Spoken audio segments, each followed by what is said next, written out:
역대상 22장 11절부터 17절까지의 말씀이고요. 오늘은 설교 듣는 동안 성경책을 좀 22장을 펴놓고 계시면 좋겠습니다. 네, 제가 먼저 읽겠습니다.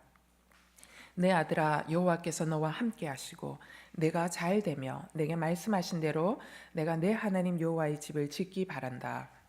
여호와께서 내게 지혜와 슬기를 주셔서 내가 이스라엘을 다스릴 때 내 하나님 여호와의 율법을 잘 지키기 원한다. 만일 여호와께서 이스라엘을 위해 모세에게 주셨던 율례와 규례를 잘 지키면 너는 잘 될 것이다. 강해지고 용기를 가져라. 두려워 말고 놀라지 말라.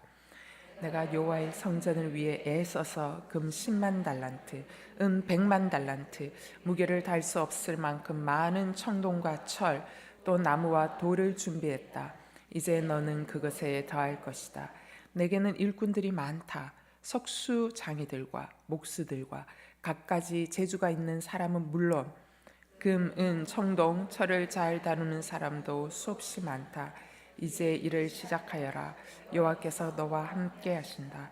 그리고 다윗은 이스라엘의 모든 지도자들에게 자기 아들 솔로몬을 도우라고 명령했습니다.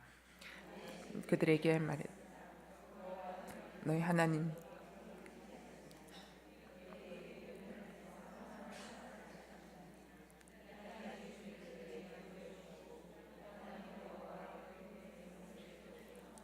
네. 그러므로 너희는 마음과 영을 다해 여호와 너희 하나님을 찾으라. 여호와 하나님의 성소를 짓는 일을 시작해 여호와의 언약궤와 하나님께 속한 거룩한 물건들을 여호와의 이름을 위해 지어질 성전에 가져다 두도록 하라. 아멘. 네. 다윗이 아들 솔로몬에게 왕위를 물려주면서 몇 가지 당부를 합니다.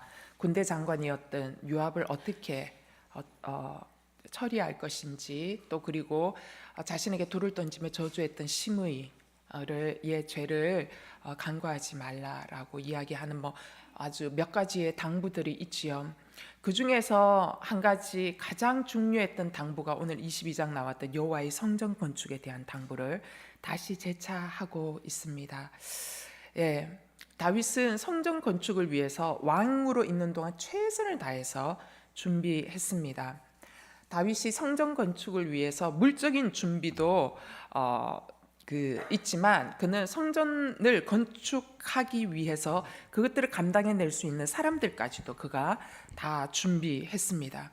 그리고 자신의 신하들에게 성전 건축이 얼마나 중요한지에 대해서 반복해서 강조하고 있는 것을 우리는 역대기상 우리 큐티를 하면서 우리는 발견할 수 있었습니다. 이제 다윗이 나이가 많이 들었습니다. 이제 그가 나이가 많아져서 그 열왕기 상에 보면 뭐라고 표현되어 있냐면 다윗이 나이가 많아서 이불을 덮어도 따뜻지 아니한지라 이렇게 표현되어 있어요. 그래서 이제는 노쇠해서 이불을 덮어도 따뜻지 아니할 만큼 노쇠한 상태에 이르렀습니다. 다윗이 이제 자신의 시간이 얼마 남지 않음을 압니다. 그러면서 아들 솔로몬에게 다시 성전 건축을 당부하는 이야기들을 당부하고 있는 모습이 역대기상 22장 오늘 여러분이 읽었던 본문이고요. 이 당부를 솔로몬에게만 할 뿐만 아니라 신하들에게도 다시 재차 당부하고 있는 장면이 22장에 나와 있습니다.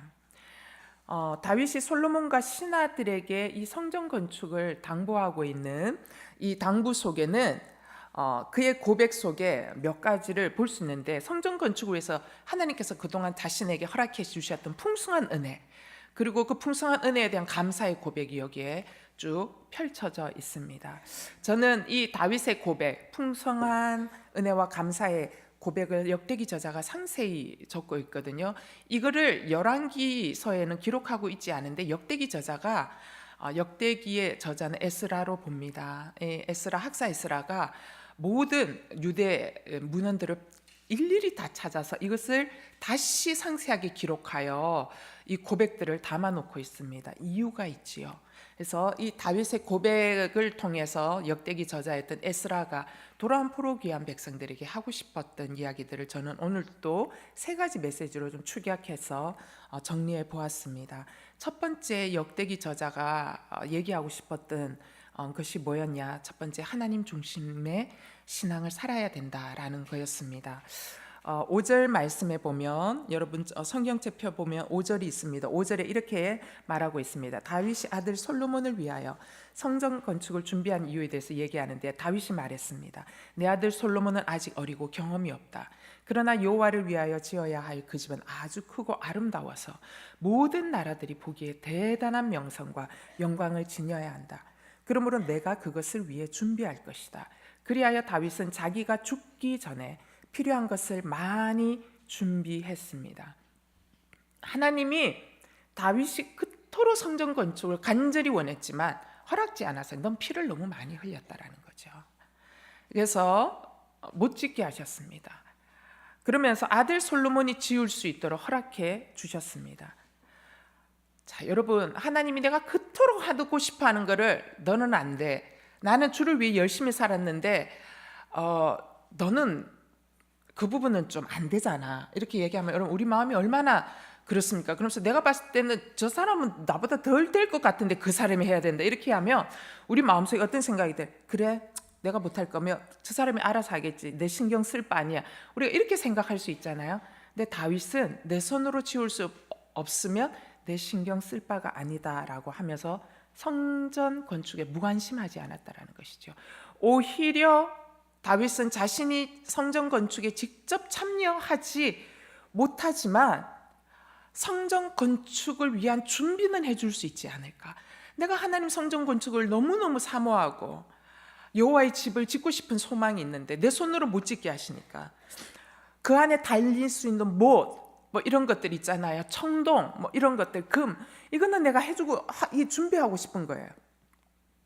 그러면서 자신의 역할을 어디에다가 두었냐면, 나는 준비하는 자다. 그래서 아들 솔로몬이 다 주인공이 돼서 이거를 할 수 있도록 나는 그러면 밑바닥에서 준비해야 되겠다, 이 생각을 하는 거예요. 그거에 자신의 역할을 정했습니다. 그리고 그거에 올인했습니다. 이런 다윗을 보면서 깨닫게 되는 거는, 여러분, 우리는 영광되는 역할의 자리라면 우리는 어떻습니까? 어떻게 하든지 내가 하고 싶죠, 그죠? 그리고 내가 맡고 싶고 또 그 자리 탐냅니다. 이게 우리의 모습입니다. 근데 다윗의 모습이 참 다릅니다. 다윗이 어떻게 이러한 마음가짐을 가질 수 있었을까? 그의 마음의 중심은 내 한 가지 소원, 그의 마음의 소원은 오직 하나님이었습니다. 그래서 이렇게 할 수 있었던 것은 그의 삶의 태도가 하나님 중심적인 삶의 태도를 늘 가졌기 때문에 나올 수 있었다라는 것이죠. 다윗에게 중요했던 것은 자신의 바람보다도 뭐가 더 중요했냐면 하나님의 소망이 뭐냐, 하나님의 바람이 뭐냐, 이게 훨씬 더 중요하게 여겼습니다. 여러분, 하나님 중심의 삶은 어떤 거냐? 누가 그것을 할 것이냐, 누가 그 일을 할 것이냐라는 것보다 뭘 더 중요하게 여기냐면 그것에 대해서 하나님이 무엇을 하시기를 원하느냐, 이게 훨씬 더 중요한 거예요. 여기에 훨씬 가치 기준을 많이 두시는 분이 누구예요? 하나님 중심의 삶을 살아가는 사람입니다.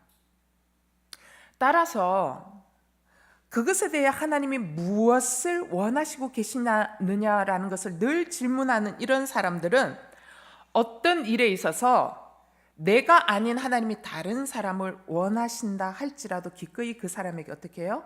자리를 내어줄 수 있다라는 것이죠. 더 중요한 포인트는 뭐냐? 자신은 드러나지 못할지라도 하나님이 세우신 그 사람이 그 일을 잘 해낼 수 있도록 어떻게 하느냐? 최선을 다해서 조용히 준비해 준다라는 것이죠. 근데 여러분, 하나님 중심의 삶을 살아가는 사람들은요, 비록 어떤 일에 앞에 서서 일하지 않고 어떤 일의 중심에 서서 진행하고 마무리하는 역할을 맡지 못해도 그 사람이 있는 그곳에서는요, 사람들은 그 사람을 통하여 누구를 느끼냐면 하나님을 느껴요. 그리고 하나님을 봐요. 이게 은혜라는 것입니다. 사람들은 그 사람이 드러나지 않고 뒤에서 조용히 돕지만 그 사람 곁에서 함께 있는 사람들은 뭘 봐요? 그 사람 속에 계시는 하나님의 성품을 보는 거예요. 그래서 굉장히 은혜 받죠. 여러분, 하나님 중심의 삶을 살아가는 사람들이 나타나는 특징이 하나 있습니다. 뭐냐? 요란스럽지 않습니다. 왜냐하면 성령님 그분이 요란스러운 분이 아니시거든요. 그래서 요란스럽지 않다라는 것이죠. 그리고 두 번째 특징은 뭐냐? 요란스럽지 않은데 그 사람 곁에 있는 사람들은 사람들이 살아나기 시작해요.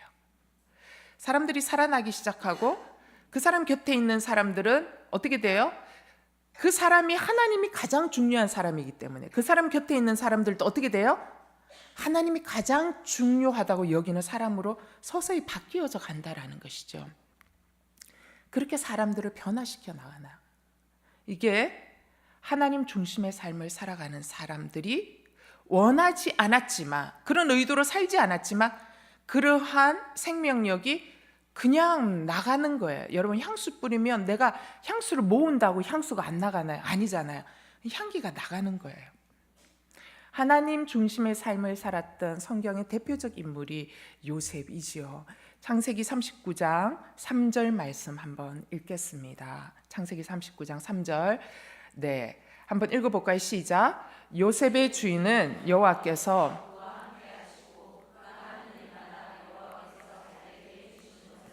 자, 보세요. 요셉의 주인이 누구냐? 보디발이죠. 그냥 저기 띄워놔 주세요. 보면 요셉의 주인은 어떻게 했냐면 여호와께서, 주체가 여호와라는 것을 알았어요. 이 일은 요셉이 하는데 이 사람 누구를 봤냐? 요셉을 통해서 누구를 봤어요? 여호와께서 하는구나.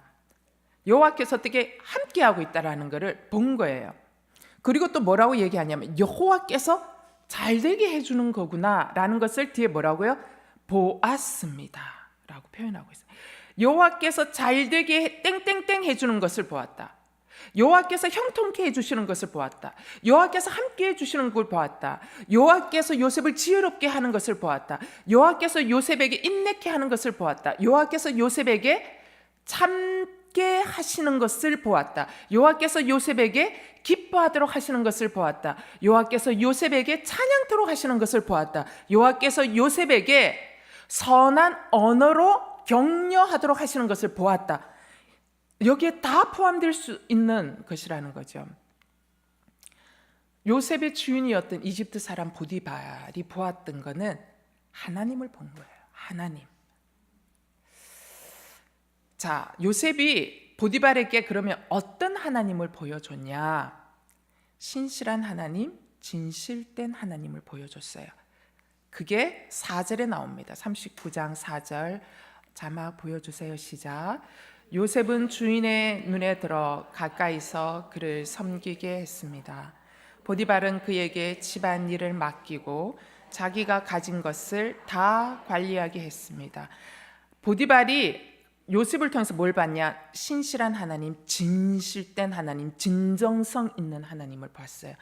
여러분, 내 재산 모든 것들을 땅 문서, 금귀고리, 다이아몬드 이런 거 다 주려면, 다 관리하면 주려면 누구에게 주겠어요, 여러분? 진정성 있는 사람 주겠죠. 진실된 사람 주겠죠. 보디발이 집안일 다, 자기가 가진 거 너 다 관리해라라고 줬습니다. 여러분, 이거 뒤로 남기려면 이거를 이제 전문용어로 삥땅이라고 이야기하는데, 이 삥땅 하려면 충분히 할 수 있어요, 여러분. 그죠? 근데 다 준 거예요. 보디발이 뭘 받기 해요? 요셉 안에 있는 여호와 하나님은 진실된 하나님이구나. 그래서 요셉의 성품이, 저 진정성과 진실성이 어디에서 나오나를 봤더니, 그 뿌리를 봤더니 저 사람 안에 있는 여호와 야훼 하나님이라는 것을 봤다라는 것이죠. 요셉 안에 역사하시는 야훼 하나님을 보았기 때문에 인간 요셉을 믿고는 못 맡기죠. 그러나 인간 요셉을 강하게 사로잡고 있는 그 하나님을 보았기 때문에 모든 것을 맡길 수 있었다라는 것이죠. 요셉의 신실성은 뭐예요? 곧 하나님의 신실성에 뿌리를 두고 있었음을 간파했다라는 것입니다. 세상 사람 보디발이 간파했던 거예요. 여러분, 믿음 없는 세상 사람들이요, 엄청나게 잘 간파합니다. 여러분, 세상 사람들이 그들 속에 하나님이 없어도요, 그들은 우리 안에 하나님이 진짜 계신지 아닌지 너무 잘 봐요. 여러분, 내가 진짜인지 짜간지 세상 사람들도요, 제일 처음에 내가 그러시죠. 감사하네요. 그래요. 축복해요. 막 이렇게 하면 제일 처음에는 저 사람 참 다르다는데 이게 몇 년 지나면 알아요.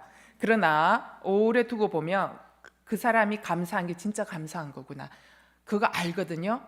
뭐냐면 내가 진짜 하나님을 붙들고 있는지 아니면 세상 우상을 붙들고 있는지 저 사람 나랑 똑같구나라는 거 붙들고 있는지 안다라는 것이죠. 요셉은 진실했습니다. 요셉은 근면했어요. 요셉은 신실했어요. 노예잖아요. 노예는 굳은 일 다 해야 돼요. 근데 요셉이 궁시렁대지 않았어요. 자신의 일을 어떻게 해요? 하나님이 자기에게 맡긴 것처럼 정직하게 했어요. 여러분, 요셉은 억울하게 거기에 왔어요. 형제들에게 배신당해서 이방 땅에 종으로 팔려왔어요. 하지만 자신의 처지 환경에 대해서 좌절하고 원망하지 않고 모든 것을 어떻게 살아냈어요? 하나님 중심으로 살았습니다. 요셉이 노예였지만 보디발 집안에 있는 가장 하찮고 더러운 일도 어떻게 해요? 노예였지만 자기의 마음에는 뭐예요? 주인 의식을 가지고 일했다라는 것이죠. 여러분, 주인 보디발을 어떻게 섬겼느냐? 조용히 신실하게 섬겼습니다. 이거 누구의 모습이에요? 예수님 모습이에요. 노예였지만 어떻게 살았느냐? 예수님처럼 살았다라는 거예요. 노예였지만 어떻게 살았느냐? 하나님처럼 살았다라는 것이죠. 이런 요셉에게 하나님은 어떻게 하셨나요? 함께 하셨다라고 말씀하고 있습니다. 하나님이 함께 하시니 형통한 자가 되었더라라는 것이죠. 그가 형통한 자가 되니 어떻게 됐느냐? 노예로 머물고 있었던 그곳이 형통한 곳이 다 되어버린 것입니다. 여러분, 이것이 하나님을 가장 중요하게 생각하는 사람의 인생 가운데 일어나는 놀라운 축복입니다. 나는 사라져도 괜찮습니다. 하나님이 드러나는 게 가장 중요하다면, 지금 내가 어떤 환경에 있건 어떤 일을 하고 있던 내가 어디에 있던 지금 내가 머물고 있는 곳이 형통의 장소가 될 수 있는 것은 내가 그 자리에서 하나님처럼 예수님처럼 오직 그분을 드러내도록 살아간다면 그곳이 형통의 장소가 되는 것이죠. 따라서 여러분, 하나님 중심의 삶, 하나님 보여주는 삶, 하나님 드러나는 삶, 매 순간 우리가 마음과 결정하고 그것을 매 순간마다 다루면 하나님 우리와 함께 해 주십니다. 그러면 내가 그저 누군가를 돕는 자로 있지만, 그래서 사람들이 내 수고를 다 알아주지 못하고 눈치채지 못할지라도 하나님이 나를 통하여 역사하실 수 있다면, 나를 통하여 하나님의 은혜가 사람들 속으로 흘러갈 수 있는 통로의 문을 열어줄 수 있다면, 그렇게 내 인생을 내어드리기만 한다면 지금 여러분이 머물고 있는 그 자리가 어떠한 자리일지라도 형통의 씨앗이 이미 뿌려진 자리가 된다라는 것을 여러분 신뢰하실 수 있게 되기를 바랍니다. 14절 말씀입니다. 14절을 저는 개역 개정으로 좀 읽어볼게요. 여러분은 우리말 성경책을 한번 펴보세요. 개역 개정은 이렇게 나와 있어요. 내가 환난 중에 여호와의 성전을 위하여 금 10만 달란트와 은 100만 달란트와 녹과 철을 그 무게를 다할 수 없을 만큼 심히 많이 준비하였고 또 제목과 돌을 준비하였으나 너는 더할 것이며, 이렇게 나와 있거든요. 근데 개역 개정은 우리말 성경이 없는 단어 하나 특징이 나와요. 그게 뭐냐면 내가 환난 중에 이렇게 준비했다라는 거예요. 굉장히 중요한 키워드거든요. 여러분 보세요. 다윗이 환난 중에조차도 어떻게 했냐? 성전 건축을 위한 준비를 멈추지 않고 했다라는 사실 강조하고 있습니다. 여러분, 다윗이 왕으로 재위하고 있는 동안 수많은 전쟁을 치러야 했어요. 그 심지어 원치 않는 전쟁도 해야 됐어요. 어떤 전쟁? 아들 압살롬의 반역을 그거를 어떻게 해요? 무마시키는 전쟁도 해야만 했다라는 것이죠. 수많은 위기가 그의 인생 가운데 왔습니다. 그런데 다윗은 자신이 직접 성전 건축을 할 수 없음에도 불구하고 그 위기 가운데서도 돕는 자의 역할을 충실하게 했습니다. 여러분, 위기 가운데 있으면 그렇게까지 안 해도 되잖아요. 그런데 그는 뭐예요? 그 돕는 자의 역할을 누가 보든 누가 보지 않든, 위기가 오든 평안의 시기가 오든 상관없이 나는 여호와의 성전을 위하여 준비하는 자로, 나는 돕는 자로 이 역할을 감당하겠다라고 하면서 그 역할을 충실히 했습니다. 이런 하나님 중심의 자세가 결국은 어떤 시대를 내느냐, 다윗의 아들 솔로몬의 시대에 하나님이 부으실 형통의 씨앗을 심는 시간으로 다윗이 삼았다라는 것이죠. 그래서 다윗이 환난 중에도 여호와의 성전을 준비하는 이 역할을 충실히 감당함으로써 다윗은 어떻게 했느냐, 다윗이 아들의 시대에 형통의 씨앗을 계속 뿌림으로써 그 씨앗이 마침내 솔로몬의 시대에 발아해서 이전에도 이후에도 없었던 전쟁 없는 유일무이한 평화의 시대가 솔로몬 시대 때 딱 한 번 펼쳐집니다. 여러분, 평화와 안정의 시기가 임했던 것이죠. 여러분, 그렇기 때문에 하나님이 중심의 삶을 살아가는 사람이 교회에 있다면 그 교회는 축복된 교회예요. 여러분, 하나님의 중심의 삶을 살아가는 사람이 그런 사람을 아내로 두고 있다면 그 남편 땡 맞은 것이죠. 여러분, 그러한 사람이 이 사회에 있다면 그 사회는 희망이 있는 것입니다. 여러분, 내가 드러나지 않아도 좋습니다. 하나님이 무엇을 원하시는가, 어떤 일 속에 하나님이 드러나실 수만 있다면 그것이 여러분과 여러분 주변에 축복이 되어진다라는 것이죠. 자, 역대기 저자는 다윗의 이러한 상황을 가지고 설명하면서 역대기 저자가 말하고 싶어하는 것이 있습니다. 그게 뭐냐? 돌아온 이스라엘 백성들 돌아와 보니까 살기 힘드니까 계속 투덜댄 거예요. 어떻게 투덜댔냐? 하나님 앞에 이렇게 투덜댄, 하나님, 우리가 이곳까지 돌아오는 것도 쉽지 않은 결정인데 돌아와서 우리가 이 고생시키려고 우리를 이곳으로 돌아오게 하셨습니까? 라는 거예요. 도대체 하나님은 결단하고 돌아온 우리에게 왜 축복 안 주시는 거예요? 왜요? 왜 우리 고생하게 하는 거예요? 라고 하는 것이 돌아온 포로 백성들 안에 있는 이 마음이었어요. 쓴뿌리였던 거죠. 그러면서 그들은 마음 가운데 어떤 마음이 있었냐면 축복과 영광의 주인공으로 쓰고 싶은 거예요. 그 축복과 영광의 열매를 먹고 싶은 바람과 소망이 너무 컸던 거예요. 그러다 보니까 자신의 바람과 소망이 현실과 맞지 않으니까 이제 힘든 거예요. 투덜대는 거예요. 그런데 역대기 저자가 그들을 향해서 이렇게 이야기합니다. 하나님께서 지금 우리들을 향하여 하시고자 하는 뜻이 무엇인지를 생각해 보십시오. 여러분이 바라고 소망하는 것보다 하나님이 지금 척박한 우리의 삶 가운데 우리를 향하여 하시고자 하는 뜻이 무엇인지 먼저 생각해 보십시오. 그러면서 얘기합니다. 다윗은 내 바람, 내 뜻, 내 소원, 그거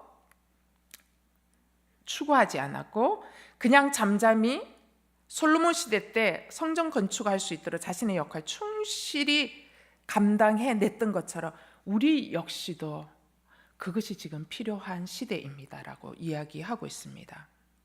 우리가 지금 척박하지만 다윗이 성전 건축을 준비하는 그 상황, 쉬운 상황에서 준비한 거 아닙니다. 그는 왕이었어도 그 많은 물품들을 준비하는 건 굉장히 어려운 일이었습니다. 그는 주인공이 아니었지만 돕는 자로서 그 역할을 다 감당함으로 다음 세대에 영광의 세대로 물려줄 수 있었던 것처럼 우리 역시 내 자리에서 하나님 중심으로 살아갈 때 우리의 이 척박한 이 시간, 이 장소가 축복의 씨앗이 뿌려지는 시간이 될 것입니다. 다윗이 그랬던 것처럼 우리가 그렇게 살아갈 때 이 시간은 축복의 씨앗을 뿌리는 시간입니다. 그러면 우리의 다음 세대는 반드시 그 축복의 열매를 맺을 것입니다. 우리는 그 역할을 감당하는, 다윗이 그 역할을 감당했던 것처럼 그 역할을 감당하기 위하여 부름받은 세대입니다 라는 것이 이들에게 주는 첫 번째 메시지였다라는 것이죠. 두 번째, 성전 건축 준비와 관련된 역대기 저자의 두 번째 메시지는 뭐냐?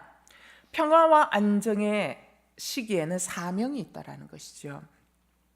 9절에서 11절까지 여러분 함께 성경책을 보시면서 함께 읽겠습니다. 9절부터 11절까지 말씀입니다. 시작. 보아라, 내게 한 아들이 태어날 것이다. 그는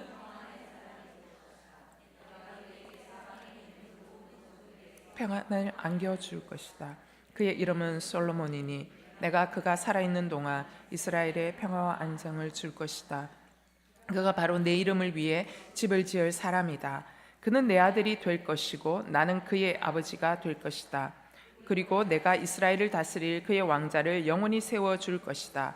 내 아들아, 여호와께서 너와 함께 하시고 내가 잘 되며 내가 말씀하신 대로 내가 내 하나님 여호와의 집을 짓기 바란다. 아멘. 자, 보세요. 9절 말씀에 내가 그가 살아있는 동안 이스라엘에 평화와 안정을 줄 것이다. 이게 하나님이 다윗을 통해서 솔로몬에게 약속하신 축복의 메시지입니다. 여러분, 그리고 솔로몬 시대에 이 약속대로 평화와 안정의 축복이 왔습니다. 솔로몬 시대에 주어진 평화와 안정의 축복에는 이유가 있습니다. 그건 뭐냐? 여호와의 성전 건축이라는 사명을 이루도록 하시기 위하여 주신 축복이었다라는 것이죠. 여러분, 하나님께서 아무 목적 없이 솔로몬에게 평화와 안정의 축복 주신 거 아닙니다. 평화와 안정이 있어야지만이 백성들이 뭐예요? 전쟁이 일어나지 않도록 주님이 막아주셔야지. 평화의 시기를 주셔야죠. 그 다음에 이 성전 건축을 할 수 있도록 경제적인 부흥을 주셔야죠. 성전 건축에 몰입할 수 있도록 정치적인 안정을 주셔야죠. 이렇게 모든 것들을 하나님이 다 허락하신 이유는 뭐냐면 모두가 성전 건축에 집중하여 올인할 수 있도록 그 사명을 완수할 수 있도록 주님께서 복을 주어 주셨다라는 것입니다. 우리는 이거를 우리 자신에게 적용해 보아야 합니다. 여러분, 우리 인생 각 시기마다 하나님 우리에게 주신 축복이 있는 것이죠. 여러분, 20대에는 어떤 축복을 주십니까? 체력을 축복으로 주세요. 30대에는 어떤 축복을 주세요? 20대 때 배웠던 지식을 30대에는 현장 가운데서 충돌하면서 지식을 하나씩 쌓아가는 지식이라는 축복을 우리에게 부어주세요. 40대에는 어떤 축복을 주세요? 삶의 전성기에 축복을 주세요. 50대는 어떤 축복 주세요? 현장에서의 모든 경륜이 쌓이면서 지혜의 축복이 50대에는 있는 거예요. 그럼 60대 인생에는 어떤 축복을 주시는 거예요? 삶을 바라보는 해안이 있는 축복을 주시는 거예요. 그리고 70대, 80대에는 어떤 축복을 주세요? 이제는 기력도 소진하지만 어떻게 해요? 기도할 수 있는 축복의 시대를 열어주신다는 거예요. 우리 인생 각 시기마다 하나님 부으시는 축복의 시간이 있는 거예요. 그런데 그 축복의 시간 그저 주신 것이 아니라 그 시기 때마다 하나님 우리에게 부어주시는 사명이 있다라는 것이죠.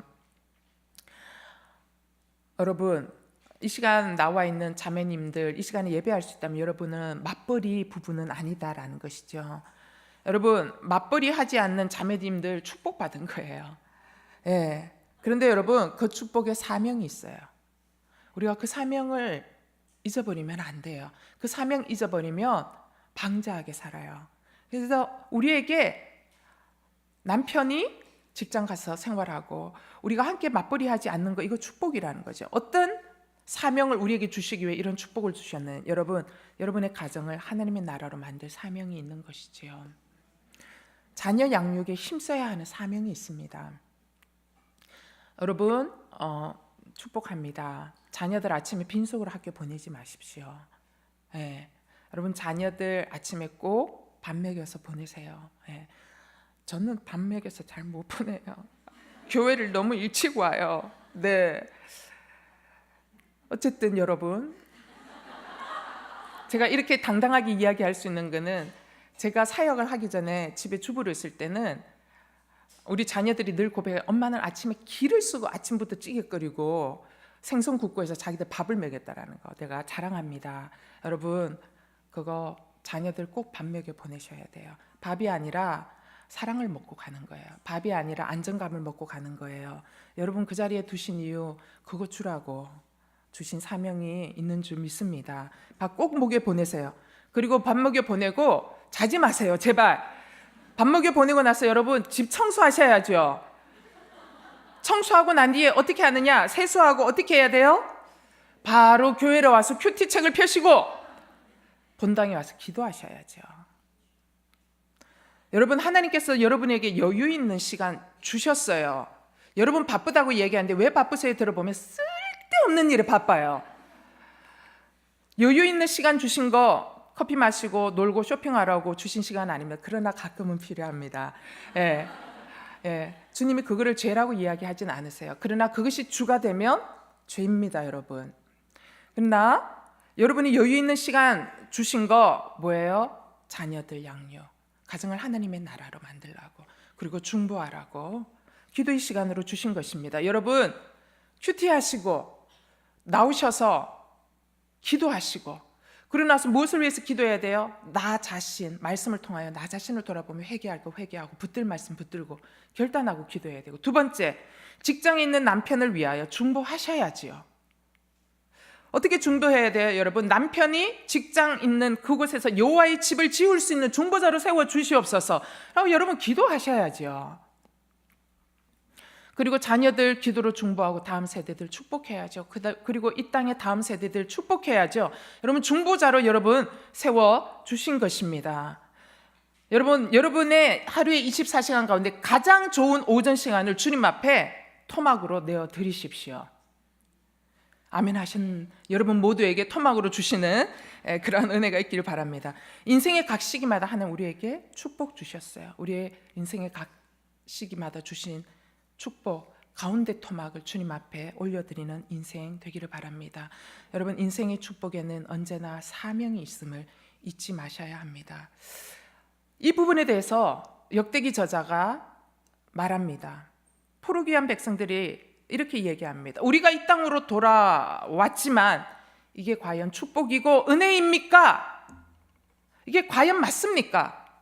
라고 여기는 포로귀한 백성들에게 역대기 저자가 뭐라고 이야기하냐면, 여러분, 이전 세대에서는 이 땅이 돌아오고 싶어도 돌아올 수 없는 땅이었습니다. 그런데 여러분은 지금 돌아올 수 있는 축복을 누린 세대입니다. 우리 세대에 하나님이 축복을 주시지 않았다라고 여러분 말하지 마십시오. 우리는 이미 축복을 누린 세대입니다. 우리에게 고향 땅으로 돌아갈 수 있도록 축복의 길을 열어주신 하나님의 그 축복을 우리는 이미 누리고 있지 않습니까? 이것이 우리 세대에게 주신 축복입니다. 왜 하나님께서 일어날 수 없는 이 불가능한 일을 일어나게 하셔서 우리 세대로 하여금 고향 땅에 돌아오고 고국 땅에 돌아오도록 하셨을까요? 그 이유는 바로 우리 세대가 무너진 하나님의 예배를 다시 일으키고 회복하라고, 그리고 그동안 그렇게 살지 못했던 성전 중심의 삶을 다시 일으키고 회복하라고 주신 하나님의 기회입니다. 우리는 이 기회를 사명으로 감당해야 할 책임이 저희들에게 있습니다. 여러분, 사는 것 많이 팍팍하지요. 그러나 우리 안에 주신 축복이 훨씬 더 많다라는 걸 잊어버리면 안 됩니다. 그리고 그 축복에는 우리 세대가에게 주신 사명이 있다라는 걸 잊지 마십시오. 그러면서 하나님께 감사하고 예배를 회복하시고 이 예배의 회복을 우리 세대는 이루어내어야 합니다. 이게 역대기 저자가 말하는 두 번째 메시지입니다. 세 번째 메시지 뭡니까? 하나님의 약속은 믿음을 통해 현실이 된다라는 것이죠. 다윗은 솔로몬에게 하나님이 주셨던 축복의 약속의 말씀을 전했어요. 그런데 이 약속의 말씀을 전하면서 다윗이 솔로몬에게 하나님이 평화와 안정의 축복을 준다고 반드시 분명히 전했잖아요. 근데 이것을 주면서 하나님 반드시 이것을 줄 거야. 그런데 네가 이것을 현실로 누리기 위해서는 어떻게 해야 되느냐? 솔로몬, 너가 매일매일의 결정을 믿음으로 담대하게 살아내어야 한다라는 조건이 있는 거예요. 여러분, 솔로몬의 성전 건축은요, 하나님이 성전 건축하도록 허락을 해 주셨기 때문에 지을 수 있는 일이 아니에요. 여러분, 하나님이 허락하셔도요, 믿음 없으면 못 짓습니다. 여러분, 하나님이 나에게 이미 허락한 축복이 있거든요. 그런데 사람들은 얘기해, 나는 그 축복 누린 적이 없다라고. 아니요, 하나님 이미 축복을 주셨어요. 근데 왜 못 누리는 줄 알아요? 이 축복은요, 약속을 믿음을 통하여 나아갈 때 약속이 현실이 되는 거예요. 여러분, 성전 건축은 다윗이 아닌 솔로몬에게 허락했지만, 솔로몬은 그 약속을 받았지만 성전 건축은 담대하지 못하면 할 수 없는 일입니다. 반드시 솔로몬의 마음 가운데 담대함이 있어야 이 일을 이룰 수 있는 거예요. 왜 그럴까요? 여러분, 다윗이 많은 돈을 준비하고 많은 금도 준비하고 많은 것들을 준비했지만 턱없이 모자랍니다. 여러분, 이 성전 건축을 위해서는 백성들에게 많은 세금을 징수해야 해요. 또 그리고 백성들이 이 성전 건축을 위하여 자신의 삶을 뒤로하고 나와서 일을 해야 하는 거예요. 세금도 내야 되죠. 부역도 백성들로부터 이끌어내야 하죠. 여러분, 이 일 백성들이 좋아하는 일이에요? 싫어하는 일이에요? 싫어하는 일이에요. 이 얘기는 뭐예요? 백성들에게 원망과 비난을 받는 일을 정면으로 맞이해야 한다라는 것을 뜻해요. 통치자가 그걸 맞이해야 하는 거예요. 근데 솔로몬이 이게 두렵고 이게 싫어서 만약에 회피하고 도망했다면 성전 건축 불가능한 거예요. 그는 이 두려움을 마주대해야 하는 믿음의 용기가 필요한 거예요. 따라서 솔로몬은 하나님의 약속하신 것을 믿고 행하는 담대한 믿음을 가져야만 성전 건축할 수 있어요. 사랑하는 여러분, 여러분의 삶 가운데 여러분이 걸어가는 곳마다 하나님의 전이 건축될 거예요. 여러분이 가는 곳마다 하나님의 나라가 임할 거예요.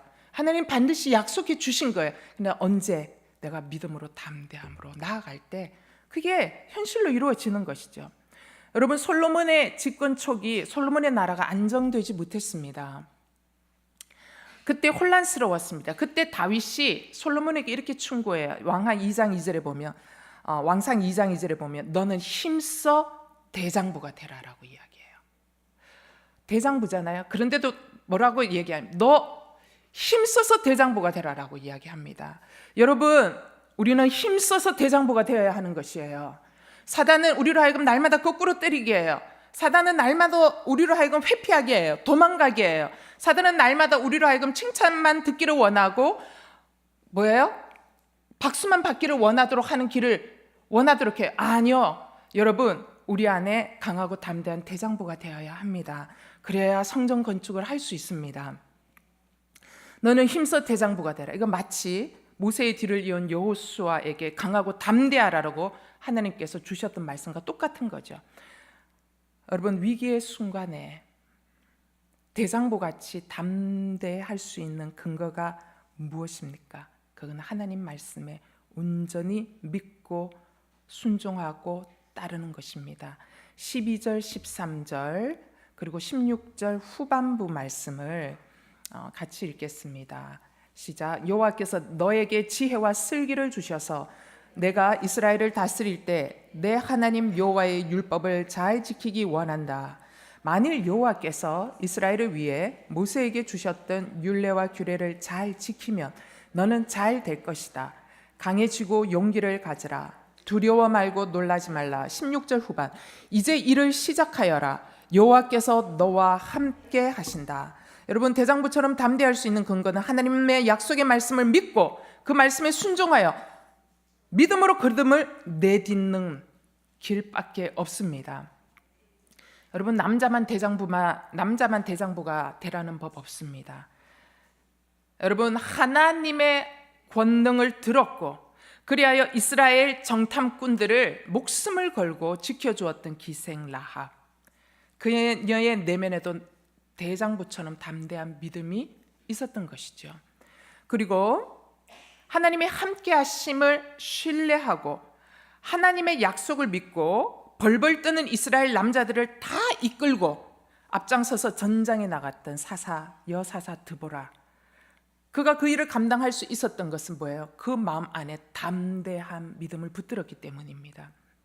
그리고 성령으로 하나님의 아들을 잉태하리라는 하나님의 말씀에 주의 뜻대로 이루어지이다 라고 말하며 순종했던 마리아, 모두 진정한 대장부 같은 믿음의 영성을 가지고 있었던 사람들이죠. 여러분, 이들이 대장부 같은 믿음의 영성을 소유할 수 있었던 것은 딱 한 가지입니다. 오직 말씀하시는 하나님의 약속을 믿었기 때문입니다. 하나님의 약속에는 조건이 있어요. 행하면이라는 조건이 있습니다. 이 행하면이라는 것은 약속의 말씀을 따르면, 약속의 말씀을 붙들면, 약속의 말씀대로 살아가면, 약속의 말씀대로 살아내면, 상황이 어떨지라도 그 약속의 말씀을 붙들면 이라는 조건절이 붙는 것이죠. 여러분, 약속을 믿는 담대한 믿음 없이 하나님의 축복이 현실이 되는 것을 우리는 볼 수 없습니다. 하나님의 언약의 약속은 불변하지만 믿음으로 걷는 매일매일의 담대한 순종, 담대한 믿음이 있을 때 우리는 그 약속의 성취를 누리게 되는 것입니다. 성경은 우리에게 축복의 말씀을 약속으로 되게 많이 주셨어요. 근데 이거는 이제 문자 속에 있는 말씀이잖아요. 근데 문자가 현실의 사건으로 경험되는 것은 믿음입니다. 그러므로 나의 여러 문제 상황을 돌파해내는, 약속을 붙듦으로 돌파해내는 결정하는 담대함이 우리 안에 날마다 있어야 하는 것이죠. 여러분, 하나님의 축복은 그래서 이렇게 표현할 수 있습니다. 하나님의 축복은 믿음으로 취하는 것입니다. 구원도 믿음으로 취하는 것입니다. 그런데요, 축복도 믿음으로 취하는 것이에요. 여러분, 믿음은 믿습니다. 이거 믿음 아닙니다. 믿음은 어떤 거예요? 상황은 하나도 안 보이는데 하나님이 말씀하신 게 있잖아요. 그죠? 하나님이 말씀하신 것대로 걷는 것, 그게 믿음이라는 것이죠. 그런데 우리가 이거 못 누려요. 왜 못 누릴까요? 우리의 오감과 이성은 믿음을 발휘하지 못하도록 나를 설득하기 때문에. 뭐예요? 우리의 오감과 이성은 뭐라고 얘기해? 불가능해. 안 돼. 이거는 있을 수 없는 일이야 라고 우리의 오감과 이성이 그렇게 판단하기 때문이에요. 그렇기 때문에 네가 내년에는 이만쯤이면 아들을 안으리라 라고, 그죠? 하나님이 말씀하셔도 뭐라고 얘기해요? 사라가 웃잖아요. 말이 되냐? 그렇게 웃을 수 있는, 이게 오감과 이성은 그렇게 이야기하는 거예요. 근데 그것을 아브라함이 믿었더니 정말 사라가 그 아들을 품는 놀라운 역사가 일어난 것이죠. 여러분, 옆에 있는 남편이 콧방귀를 뀌어도 내가 하나님의 약속의 말씀을 철석같이 믿고 그 믿음대로 걷어가면 우리 콧방귀를 꼈던 남편도 믿음의 이삭을 안는 놀라운 축복이 일어나는 거예요. 그죠? 네. 그래서 이 믿음이 너무 중요하다라는 것이죠. 역대기 저자가 이 사건 속에서 말하고 싶은 거 뭐예요? 하나님은 여러 선지자들을 통해서 돌아온 포로귀한 백성들에게 이미 약속하셨습니다. 너희들이 순전한 마음으로 여호와의 율법으로 돌아와서 하나님의 말씀을 따르고 순종하면 너희를 회복시켜 주실 것이다 라고 그 약속을 수도 없이 우리는 받은 백성들입니다. 지금 우리의 상황은, 눈에 보이는 우리의 상황은 참으로 열악합니다. 하지만 여러분이요, 우리는 약속의 말씀을 기억하셔야 합니다. 상황은 척박하여도 믿음으로 약속의 말씀을 취하고 오늘 나의 삶 가운데 다윗처럼 하나님 중심으로 살아가셔야 합니다. 솔로몬에게 주었던 약속의 말씀을 솔로몬이 담대하게 성전 건축을 행하며 나아갈 때 약속했던 그 말씀 그대로 평화와 안정이 임했어요. 만약에 솔로몬이 그거 하지 않고 가만히 앉아 있었으면 평화와 안정의 시기는 오지 않았을 겁니다. 근데 솔로몬이 대장부처럼 담대하게 일어나서 그 약속의 말씀을 믿음으로 취하고 걸어갔던 것이죠.